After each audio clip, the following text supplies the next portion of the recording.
Olá, meus irmãos e minhas irmãs. Na lição de hoje, vamos refletir a respeito de um aspecto fundamental da nossa fé no Deus a quem servimos, a segurança de que Ele sempre tem o controle de todas as coisas. Não há circunstância alguma que pegue Deus de surpresa ou que limite o seu poder, seja qual for a origem ou a extensão do dano ou qualquer tipo de mal. Nada escapa ao controle soberano do Criador. É assim que a gente inicia a 11ª lição. O 7º sinal, Jesus ressuscita Lázaro. Lições bíblicas jovens, Jesus, o Filho de Deus. Texto áureo, disse-lhe Jesus, eu sou a ressurreição, a vida. Quem crê em mim, ainda que esteja morto, viverá. Resumo da lição, Jesus tem o controle a respeito da vida e da morte. Posso te fazer uma pergunta antes da gente começar a continuar essa aula? 1 minuto de aula eu já vou te fazer uma pergunta. Coloca aqui embaixo se você lê esse negócio aqui, ó, que sempre vem nas revistas, que são as leituras semanais. Isso aqui, ó. Você faz essa leitura aí? Se você fizer, vem ela tanto na adultos como jovens. Se você fizer, coloca aí para mim saber. Coloca para eu saber, né? Para mim não conjuga verbo. É para eu saber, eu vou fazer questão. Eu confesso para você que eu nunca li, nunca li esses textinhos. E se você quiser uma ideia para você fazer com seus alunos, peça, eu escale, né? São 5 textos, né? Deixa eu ver, 5 textos? Não, 6 textos, que vai de segunda a sábado. Cada um desses fica escalado para fazer a leitura. Gravar um áudio aí no grupo do WhatsApp da sua turma e mandar para a pessoa o áudio com o texto lido e também com o comentário, breve comentário sobre aquilo que ele está falando. É interessante. Faz isso com seus alunos, que aí a aula de escola dominical ela pode se estender para a semana e fica uma coisa deliciosa, não é mesmo? Vamos lá para o nosso texto bíblico. O texto bíblico de hoje, estou te contar, viu? Tá um verdadeiro guisado. Vamos dizer assim, é um guisado porque ele recortou uma série de versículos e aí nós vamos ter que seguir isso, porque vocês sabem, eu estou lendo a Nova Almeida atualizada e eu não vou abrir mão hoje de ler na Nova Almeida atualizada, não. Como disse para vocês na outra aula, eu estou aqui arrumando a mesa, porque mesa de professor, meu filho, você não tem condição, que negócio que é esse. Então o texto bíblico é João capítulo 11, verso 1, verso 3, 4, 14, 17, depois vai o 39 ao 41, 43 e 44. Olha o tanto de texto que nós vamos ler. Parece ser muita coisa, né? Vamos lá, então? Eu vou ler na Nova Almeida atualizada, você pode, né, aí dentro da... Tem problema não, tá? Da sua revista, você pode ler. Deixa eu ver se eu consigo colocar. Mas acho que vai ficar ao contrário. Não tem problema não. Bora lá. João, capítulo 11, o verso 1, né? Eu vou colocar aqui que aí eu já... João 11, verso 1. Um homem chamado Lázaro estava doente. Ele era de Betânia, da aldeia de Maria e de sua irmã Marta. Aí ele salta para o 3. Por isso as irmãs de Lázaro mandaram dizer a Jesus, aquele que o Senhor ama está doente. Verso 4. Ao receber a notícia, Jesus disse, essa doença não é para a morte, mas é para a glória de Deus, a fim de que o Filho de Deus seja glorificado por meio dela. Depois a gente desce lá para o 14. Então Jesus lhe disse claramente, Lázaro morreu. Por causa de vocês, me alegro de não estivesse lá para que vocês possam crer, mas vamos até ele. Verso 17. Quando Jesus chegou, encontrou Lázaro já sepultado, havia 4 dias. Verso 39 ao 41. Então Jesus ordenou, tirem a pedra. Marta, irmã do falecido, disse a Jesus, Senhor, já cheira mal, porque está morto há 4 dias. Jesus respondeu, eu não disse a você que se cresce veria a glória de Deus? Então tiraram a pedra e Jesus, levantando os olhos para o céu, disse, Pai, graças te dou porque me ouvistes. Agora o 44. Aquele que tinha morrido saiu, tendo os pés e as mãos amarradas com ataduras e o rosto envolto no lenço. Então Jesus lhes ordenou: desatai-o ou desamarrem-no e deixe-o para que ele vá. A gente lê na Nova Almeida Atualizada, ainda fala como a revista corrigida, de tanto que eu passei tempo com essa revista corrigida. 3 temas o autor vai trabalhar aqui no nosso texto de Lázaro, né? Se você quiser pegar sua Bíblia e grifar esses versículos que ele apontou aqui, que é o chave de toda essa narrativa. Se você parar para ver, o capítulo 11 tem pelo menos 57 versículos em João. Então, você dá uma narrada aqui e vai resultar na consequência de eles quererem matar Jesus. Não é coisa, não é brincadeira, não. Então, vamos lá. Bora. Ele vai falar da aldeia de Betânia, ele vai contextualizar onde que Jesus está, que região que é aquela. Ele vai falar do milagre da ressurreição, que aqui tem um problema, né? Nós sabemos que Jesus é o primogênito dos mortos. O que é isso? Jesus é o primeiro a ressuscitar. Ninguém ressuscitou antes de Jesus. Irmão Daniel, mas você está lendo o texto de Lázaro. Você viu que Lázaro ressuscitou. Não. Lázaro não ressuscitou. Há um equívoco numa terminologia. Lázaro voltou a viver. Porque depois de alguns anos, alguns tempos, né? Não sei quanto tempo que durou, evidentemente, ele morre novamente. E a ressurreição implica não morrer nunca mais. E só Jesus passou por a experiência. Aquela menina lá que Jesus chega para ela, Talita cumi, né? Também voltou a ver. Todo mundo, o jovem lá, o filho da viúva de Naim, levanta-te, jovem, voltou a viver, porque todas essas pessoas morreram tempos depois. Não sei quanto tempo, né? Não temos essa informação. Não é uma experiência necessária de ressurreição. É um protótipo de ressurreição. Mas quem vai vivenciar de fato essa experiência pela primeira vez, e é por isso que a Escritura chama ele de primogênito dos mortos, é o Senhor Jesus Cristo. É ele que ressurge e nunca mais morre. Vamos falar sobre a aldeia de Betânia, no tópico 1 da nossa lição. A pequena aldeia de Betânia, citada várias vezes no Evangelho, Mateus 21, 17, Lucas 19, 29, João 1, 12, 1. É bem provável que essas citações não correspondam a todas as vezes que Jesus esteve ali, mas os registros que temos são suficientes para que entendamos quão estratégico foi aquele lugar. É como quando viajamos para alguma cidade grande, preferimos nos hospedar aos arredores, em um lugar discreto, evitando tumultos da metrópolis.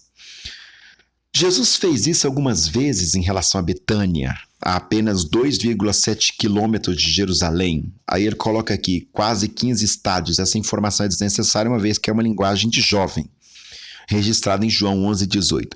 Bastava sair da cidade antiga, cruzar o vale de Cedron e passar para o lado oriental do Monte das Oliveiras, onde estava Betânia, como estava estrategicamente escondidas. Deixa eu ver aqui, João 11, 18. Cadê João 11 e 18? Como que a Nova Almeida fala? Ora, Betânia ficava a mais ou menos 3 quilômetros de Jerusalém. É isso mesmo. 3 quilômetros de Jerusalém. A orla da Pampulha aqui em Minas Gerais tem 17 quilômetros. Imagina você que as pessoas fazem Cooper, né? Ou pedalam ao redor dela. Então não é uma longura tão grande assim, né? É uma coisa acessível. Que a gente fala, viajava a pé, coitado. As pessoas fazem mais ou menos essa caminhada por dia nos seus exercícios físicos. Talvez até mais. Saindo da agitação, vamos ver o que ele vai falar aqui nessa questão. Betânia era um lugar por vezes escolhido por Jesus para sair da agitação da movimentada Jerusalém. Jesus era um cara pop, vamos falar a verdade. Um homem que operava tanta coisa, que fazia tantos sinais. Sua fama o precedia, não tinha recurso. Eu sei que um cara que está aqui na cidade que cura, eu vou atrás dele, obviamente, né? É coisa de louco isso. Imagina o que acontecia quando Jesus chegava no lugar. Então é entendível essa compreensão, essa hermenêutica que o autor traz para nós aqui nesse contexto. Essas viagens a Betânia levaram Jesus a ter um relacionamento muito terno com os irmãos Lázaro, Marta e Maria. Eram 3 irmãos e não fala dos pais, né? eles o recebiam em sua casa, dedicando-lhe serviço, tempo e atenção, especialmente Maria, que assentava aos pés de Jesus e ouvia suas palavras. Lucas 10:39. Agora o autor vai trabalhar para nós uma prerrogativa acerca do milagre da ressurreição, que eu já expliquei para vocês, que na verdade é trazer de volta, né? O que está acontecendo com eles é o protótipo do que seria a ressurreição. Mas Jesus é o primeiro, né? O primogênito dos mortos, como a própria Sagrada Escritura vai dizer. Bom, a ressurreição acontece para a glória de Deus, defunto ou Lázaro, e a ressurreição no presente. Bora lá? A expressão glória de Deus tem um lugar central nesse texto. Jesus disse aos discípulos que a enfermidade era para que o Filho de Deus seja glorificado por ela. João 11:4. Se não me engane, tem um autor chamado Alberto Casalenho e ele comenta o Evangelho de João. Se não me engane, é Alberto Casalenho, da editora Loyola. E o título do livro, que é um comentário bíblico a respeito do Evangelho de João, chama-se Para que Contemplem a Minha Glória. E eu estudei com o meu professor, que é doutor em Evangelho Joanino, né, ou Teologia Joanina, Corpus Joaninos, e a temática que ele colocaria, ele falou assim, dando aula para nós, um doutor mesmo, pelo Pontifício Instituto Bíblico de Roma. E ele chegou a afirmar claramente em sala de aula que se nós quiséssemos colocar um título no Evangelho que escreveu João, nós poderíamos colocar esse título, Para que Contemplem a Minha Glória. Esta é a finalidade do Evangelho de João, para que contemplem a minha glória. Jesus opera sinais para que contemplem a minha glória. Jesus na cruz é para que contemplem a minha glória. E se você quer ver a glória de Deus, é olhar para Jesus pendurado na cruz do Calvário. É muito interessante essa premissa e essa que vai nortear toda a hermenêutica do Evangelho Joanino, né? É bem diferente dos sinóticos Marcos, Lucas e Mateus.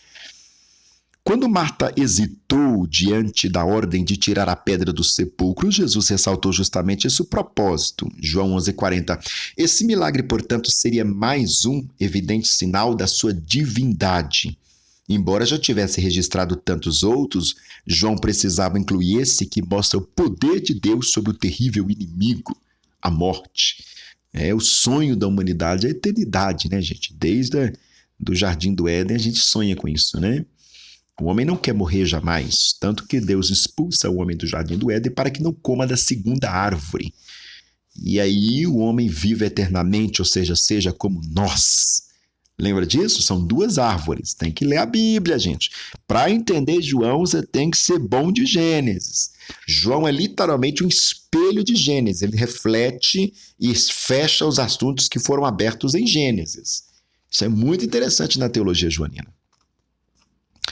Defunto ou Lázaro. Quando alguém morre, não faz mais sentido chamá-lo pelo nome porque não há comunicação nenhuma entre vivos e mortos. Não quer dizer que deixamos de considerar o ente querido, tê-lo em lembrança, inclusive com saudade, mas acontece que com a morte cessa completamente a possibilidade de comunicação, pois o espiritual e a alma já estão fora do corpo.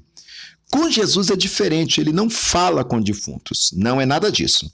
Enquanto nós perdemos toda a comunicação com quem morre, porque estamos, por enquanto, presos a este mundo material e físico, eu não gostei muito dessa palavra preso, não, da impressão daquela coisa antiga, doceta, gnóstica, enfim, essas coisas aí, mas enfim, talvez foi só uma expressão infeliz.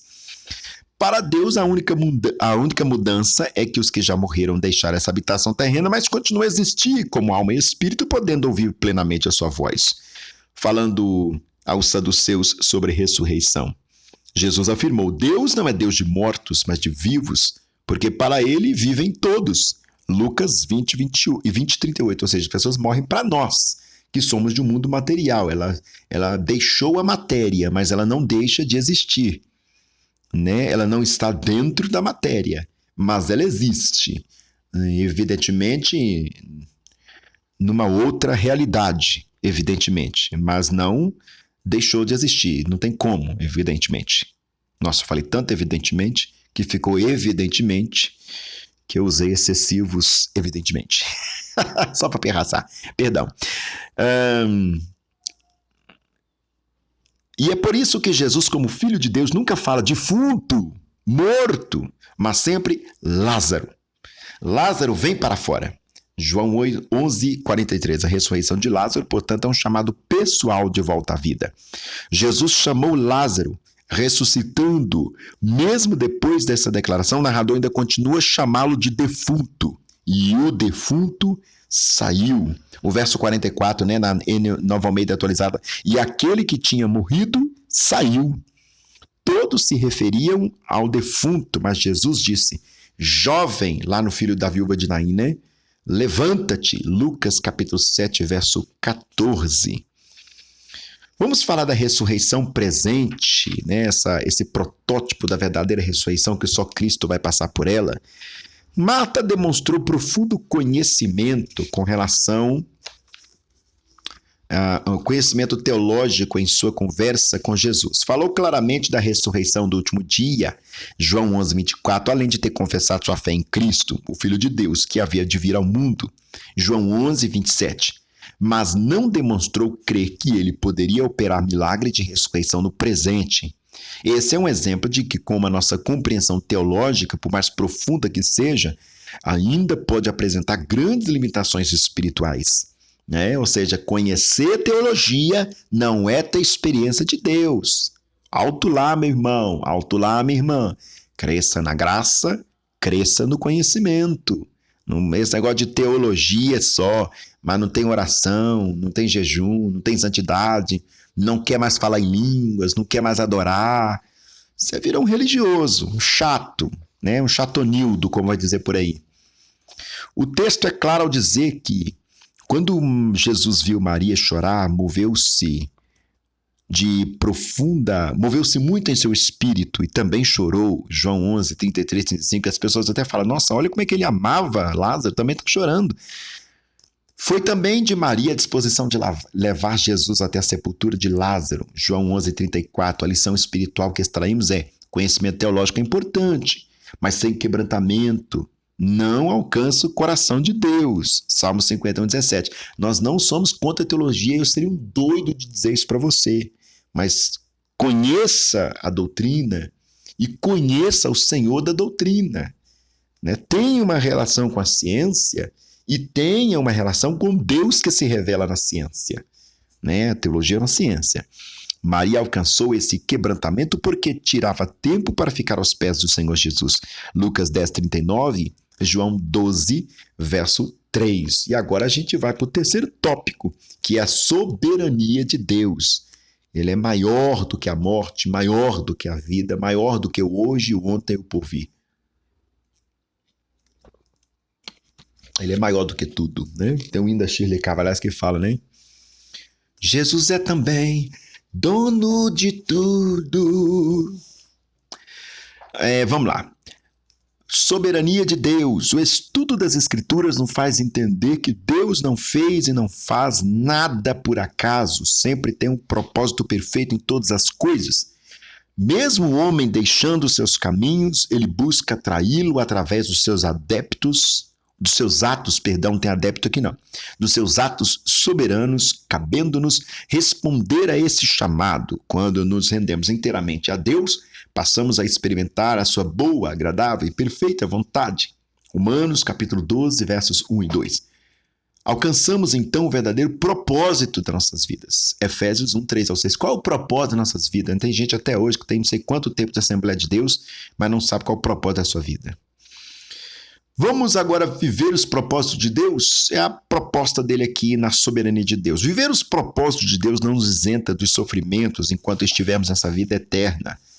Se o amamos, tudo contribuirá para o nosso bem. Romanos 8:28. Lázaro, amigo de Jesus, estava enfermo e era plenamente possível que o mestre chegasse a Betânia a tempo de curá-lo. Ou poderia curá-lo de onde estava, como fez com o filho do rei, do oficial do rei, que morava em Cafarnaum.